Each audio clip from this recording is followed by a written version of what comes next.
Film industry में जब dance और कोरियोग्राफी की बात होती है तो सरोज खान का जिक्र सबसे पहले जुबान पर आता है। अपनी कड़ी मेहनत और लगन के दम पर सरोज खान ने फिल्मी दुनिया में एक बहुत ही शानदार मुकाम बनाया।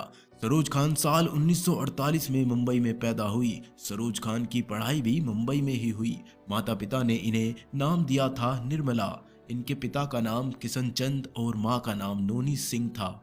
एक अमीर बिजनेसमैन पिता को देश के विभाजन के बाद कराची से मुंबई आना पड़ा, लेकिन भारत आकर उन्हें अपना जीवन एक नए सिरे से शुरू करना था, जहां उन्होंने मुंबई की एक चाल में किराए के घर से इसकी शुरुआत की।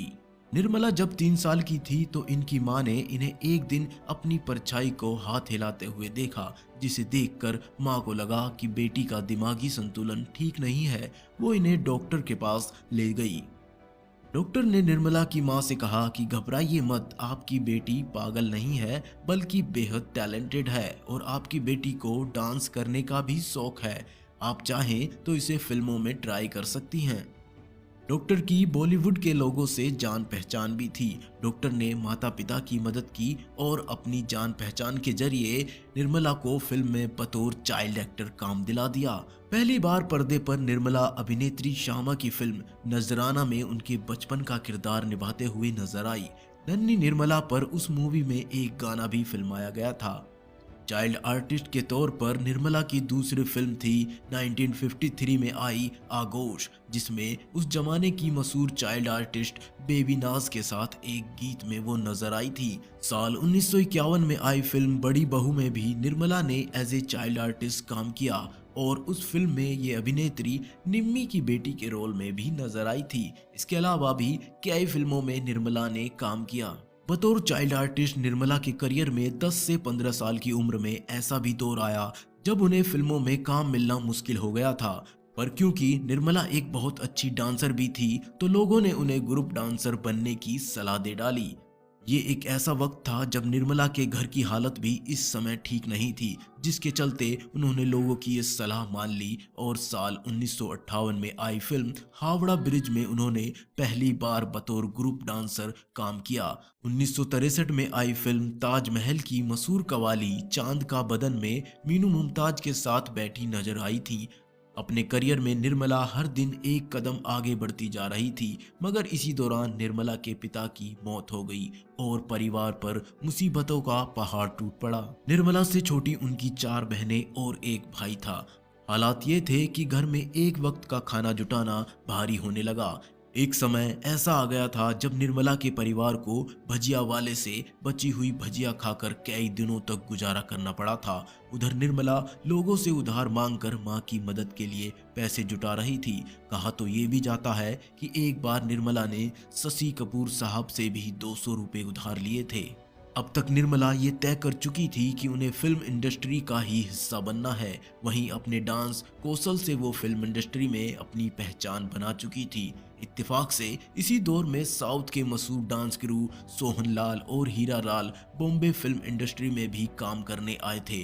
दोनों भाइयों की इस जोड़ी ने साउथ फिल्म इंडस्ट्री में पहले ही अपना डंका बजा दिया था। वहीं बॉम्बे फिल्म इंडस्ट्री में भी आते ही इन दोनों का नाम हो गया। भाइयों की ये जोड़ी फ्लैट नंबर 9 नाम की एक फिल्म में भी डांस मास्टर के रूप में काम कर रही थी। वहीं इसी फिल्म के एक गाने में निर्मला भी हेलन के साथ डांस परफॉर्म कर रही थी। मास्टर सोहनलाल हेलन संग निर्मला को भी डांस स्टेप सिखा रहे थे। इसी बीच निर्मला की लर्निंग कैपेसिटी देखकर मास्टर सोहनलाल उनसे बड़ा इंप्रेस हुए और उन्होंने निर्मला को अपना असिस्टेंट बना लिया।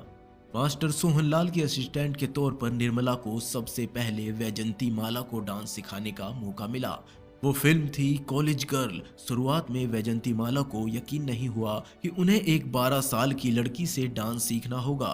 वो थोड़ा नाराज भी हुई, मगर जब मास्टर सोहनलाल ने वैजंती को भरोसा दिलाया कि ये लड़की बहुत ही टैलेंटेड है तो निर्मला से वो डांस सीखने के लिए राजी हो गई और यहीं से निर्मला को फिल्म इंडस्ट्री में एक नई उड़ान मिल गई। फिल्म इंडस्ट्री के बड़े बड़े लोग इन्हें जानने लगे। मास्टर सोहनलाल के साथ इन्होंने कई बड़ी फिल्मों में असिस्टेंट डांसर के रूप में काम किया। एक बार मास्टर सोहनलाल को राज कपूर की फिल्म संगम के एक गीत की कोरियोग्राफी के लिए यूरोप जाना पड़ा, जबकि इसी दौरान मास्टर सोहनलाल दिल ही तो है नाम की एक और फिल्म में भी कोरियोग्राफी कर रहे थे।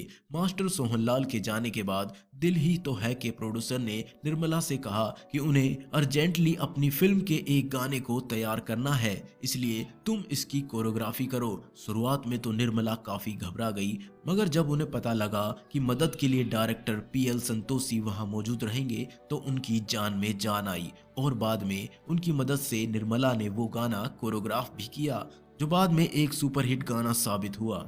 मास्टर सोहनलाल के संपर्क में आने के बाद निर्मला ने अपना नाम बदलकर सरोज रख लिया। हालांकि सरोज खान वो बाद में बनी, उस वक्त तक वो निर्मला से केवल सरोज ही बनी थी। मास्टर सोहनलाल के साथ अधिक वक्त गुजारने के चलते सरोज उनसे इम्प्रेस होने लगी और 13 साल की सरोज अपने से 30 साल बड़े गुरु मास्टर सोहनलाल को अपना दिल दे बैठी। एक दिन सरोज और सोहनलाल ने शादी भी कर ली। शादी के बाद सरोज एक बेटे की मां बनी। बेटे का नाम उन्होंने राजू रखा। उनको एक बेटी भी हुई, लेकिन छोटी उम्र में ही उनकी बेटी दुनिया छोड़ गई। सोहनलाल से ही सरोज को तीसरी बेटी भी हुई, जिसका नाम उन्होंने कुक्कू रखा। लेकिन सोहनलाल से सरोज का रिश्ता उस वक्त टूट गया जब उन्होंने सरोज के बच्चों को अपना नाम देने से मना कर दिया। सोहनलाल पहले से ही शादीशुदा थे और पहली पत्नी से उनके 4 बच्चे भी थे। ऐसे में उनके लिए सरोज के बच्चों को अपना नाम देना मुसीबत मोल लेने जैसा ही था। एक दिन आपसी सहमति से सरोज और सोहनलाल ने अपनी राहें जुदा कर ली। कुछ ही महीनों बाद सरोज की मुलाकात रोशन खान नाम के एक बिजनेसमैन से हुई। रोशन खान भी पहले से शादीशुदा थे और 2 बेटियों के पिता थे। रोशन खान ने एक दिन सरोज को शादी के लिए प्रपोज कर दिया। सरोज ने रोशन खान से इस शर्त पर शादी कर ली कि उनके दोनों बच्चों को वो अपना नाम देंगे और इस तरह सरोज बन गई सरोज खान और उनके बेटे राजू बन गए थे राजू खान। राजू खान आज के दौर में एक बड़े कोरियोग्राफर हैं। गीता मेरा नाम के बाद तो सरोज खान ने कई फिल्मों में एज ए कोरियोग्राफर काम किया, मगर जब सुभाष घई ने साल 1983 की अपनी फिल्म हीरो में उन्हें कोरियोग्राफी करने का मौका दिया तो वहां से उन्हें शोहरत मिलनी शुरू हो गई और इस फिल्म के बाद तो सरोज खान ने कभी पीछे मुड़कर ही नहीं देखा। फिल्म इंडस्ट्री में सरोज खान के नाम का डंका उस वक्त बजा जब उन्होंने तेजाब फिल्म का फेमस ट्रैक 1 2 3 माधुरी दीक्षित पर कोरियोग्राफ किया। उसके बाद तो हर कोई सरोज खान से ही अपनी फिल्म के गानों की कोरियोग्राफी कराना चाहता था, जिसके बाद सरोज खान ने अपने डांस की बदौलत न जाने कितने अवार्ड भी जीते। धक धक करने लगा, चोली के पीछे क्या है, निबूड़ा निबूड़ा, डोला रे डोला जैसे गानों के लिए सरोज खान ने बेस्ट कोरियोग्राफी का फिल्म फेयर अवार्ड भी जीता। इस तरह रिकॉर्ड 8 दफा Saroj Khan film fair award अपने नाम करने में सफल रही।